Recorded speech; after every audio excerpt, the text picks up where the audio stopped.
हर दिन अपने साथ एक नई कहानी लेकर आता है, लेकिन क्या आप जानते हैं आज के दिन इतिहास में क्या हुआ था? आइए झांकते हैं इतिहास के झरोखे से और चलते हैं उन पलों तक जिन्होंने दुनिया को बदल दिया। आज के दिन नई दिल्ली बनी थी भारत की राजधानी। 13 फरवरी 1931 को भारत के तत्कालीन वायसराय लॉर्ड इरविन ने नई दिल्ली का उद्घाटन देश की राजधानी के रूप में किया था।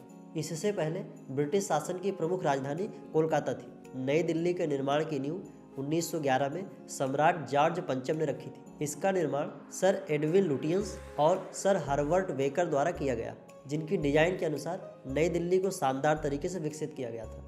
नई दिल्ली का एक प्रमुख आकर्षण उसका विशाल राजपथ और इंडिया गेट है, जो भारत के स्वतंत्रता संग्राम के प्रतीक के रूप में जाना जाता है। इस दिन के साथ ही दिल्ली ने भारत की राजधानी के रूप में अपनी पहचान बनाई, जो आज भी राष्ट्रीय और अंतर्राष्ट्रीय राजनीति का एक प्रमुख केंद्र है। सरोजनी नायडू का जन्म 13 फरवरी 1879 को भारतीय काव्य जगत की एक महान हस्ती सरोजनी नायडू का जन्म हुआ। उन्हें भारत कोकिला के नाम से भी जाना जाता है। सरोजनी नायडू भारतीय स्वतंत्रता संग्राम के एक प्रमुख नेता थी। उनकी कविताओं से देशभक्ति की गहरी भावनाएं व्यक्त होती थी। In the bazaars of Hyderabad और द पेलंकेन बियरर्स जैसी कविताओं ने उन्हें एक राष्ट्रीय धरोहर बना दिया। साहित्य और राजनीति में उनके योगदान के लिए उन्हें कई सम्मान प्राप्त हुए और उन्हें भारत की पहली महिला गवर्नर बनने का अनुभव भी प्राप्त है। वह उत्तर प्रदेश सरकार की गवर्नर बनी और महिलाओं की शिक्षा एवं स्वतंत्रता के लिए जीवन पर्यंत संघर्ष करती रही। यश चोपड़ा को दादा साहब फाल्के पुरस्कार 13 फरवरी 2003 को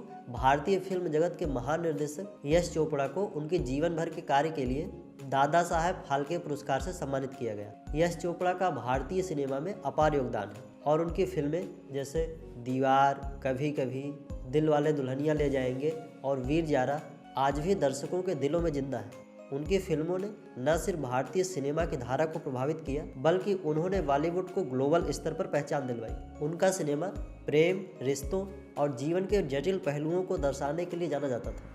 क्षुद्रग्रह इरोस पर पहला मानव रहित यान उतरा 13 फरवरी 2001 को। नियर अर्थ एस्टेरॉयड रेंडिजवस नियर सुमेकर नामक अंतरिक्ष यान क्षुद्रग्रह इरोस की सतह पर सफलतापूर्वक उतरा।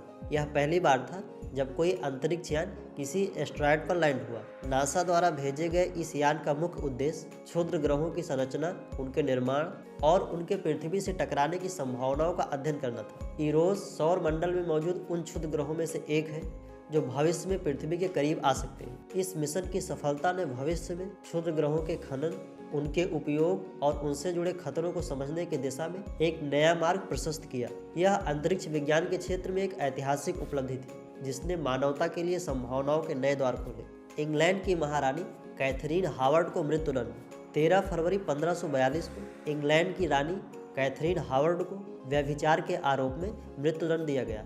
वह इंग्लैंड के राजा हेनरी अष्टम की 5वीं पत्नी थी। रानी कैथरीन के खिलाफ आरोप थे कि वह अपने विवाह से पहले और बाद में भी पुरुषों के साथ अवैध संबंध रखती थी। उनकी मृत्यु इंग्लैंड के इतिहास में एक काले अध्याय के रूप में दर्ज है।